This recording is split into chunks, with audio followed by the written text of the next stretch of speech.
My name is Emily Thompson. I lived in a small town in Oregon, and after my marriage, we moved to a quiet suburb of Portland. We opened a small coffee and pastry shop, about a 15-minute walk down a narrow side street. The house we rented was a single-story building that looked very old, with a dilapidated structure as if it had been abandoned.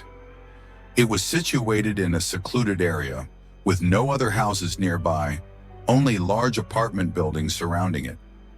My husband, Mark, worked at a local hotel while I ran the shop. I would open at 5 a.m. and close by 9 p.m.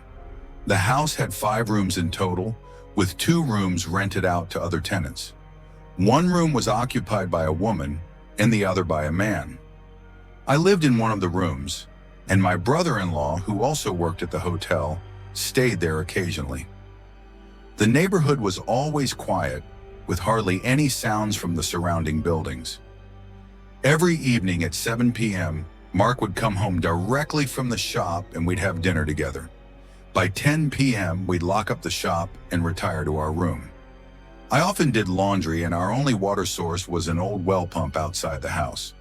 The water pressure would drop significantly by 9 p.m., so we had to use it sparingly until the next morning. One night, while I was washing clothes, I heard my name being called softly. "Emily!" Startled, I looked around but saw no one.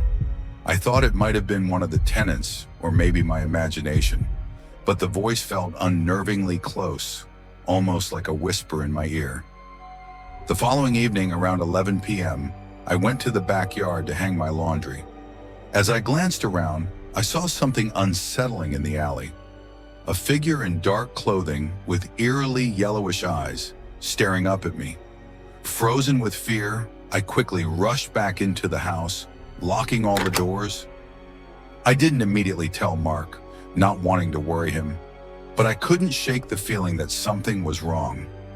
A few days later, my brother-in-law, Tom, noticed the same thing and was equally alarmed. He confirmed seeing a dark figure near the alley. One evening, Mark and I were discussing these eerie experiences, and he suggested it might just be my imagination. But I couldn't dismiss it so easily. I felt an ominous presence in the house. A few days later, Tom was working the night shift, and I was alone in the room. I heard strange noises again, and feeling uneasy, went outside to check. To my horror, I saw the same dark figure near the alley. This time, I was so terrified that I couldn't sleep the entire night. The next morning, Mark came home and noticed my distress.